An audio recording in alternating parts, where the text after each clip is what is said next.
Alors, il y a quelques temps, je vous avais proposé un petit tuto technique sur la technique de la spirale. Donc là, je vous avais montré la spirale simple. Donc cette fois-ci, je vais vous montrer la spirale double. Alors, dans l'absolu, c'est la même chose. Il faut absolument penser en fait à sa colonne vertébrale et à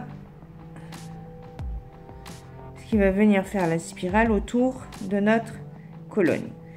Donc là, j'ai choisi DR6 et on va agrémenter notre colonne avec DR11 et des toupies en 3 mm. Voilà. Alors, on commence. Donc là, on va jusqu'en bas. Et on a notre colonne vertébrale. Là-dessus, on va venir prendre nos rocailles, notre toupie et nos rocailles.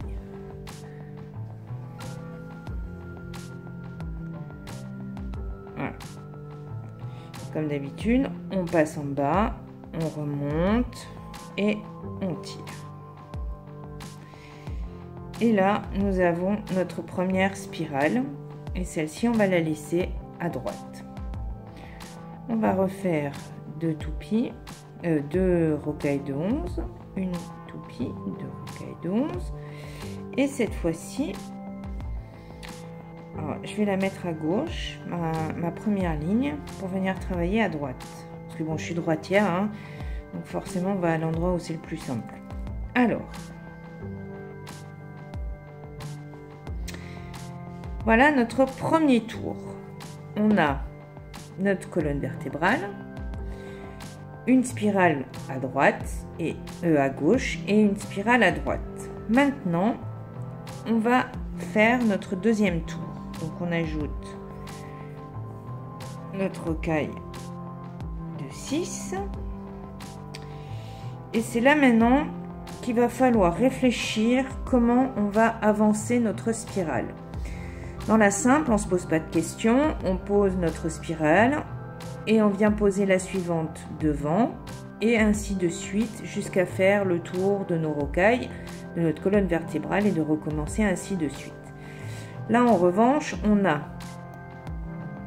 deux spirales. Donc, il faut absolument que quand vous mettez votre vous faites votre nouveau rang, il faut absolument réfléchir comment on va faire notre spirale. Alors, la première, on est d'accord, elle est à droite, donc on va venir devant. Donc on va venir se mettre ici. Donc on va prendre les trois dernières. On tire et on se positionne ici devant. Donc ça, c'est notre spirale de droite. Maintenant, il faut faire la spirale de gauche. Donc la spirale de gauche, on va tourner notre tissage afin de faire la même chose sur le même rang et de positionner notre nouvelle spirale devant celle-ci. Et donc on reprend les trois. Alors là, faites attention parce que vous voyez que le fil, il a tendance à venir derrière et nous, il faut absolument qu'il se positionne devant. Et là, c'est pareil. On revient en arrière, on retourne notre tissage. Alors en dessous, quand vous positionnez vos doigts, essayez déjà de les séparer, de séparer les deux rangs. Voilà. Donc ici, nous revenons sur notre tissage de droite. Donc ici, nous avons la première, ici la deuxième. Et donc, on va faire la troisième. 1, 2. J'oublie ma rocaille de 8, pas de 6. Donc, toujours important, hein, vu qu'on rajoute un rang, on rajoute une perle.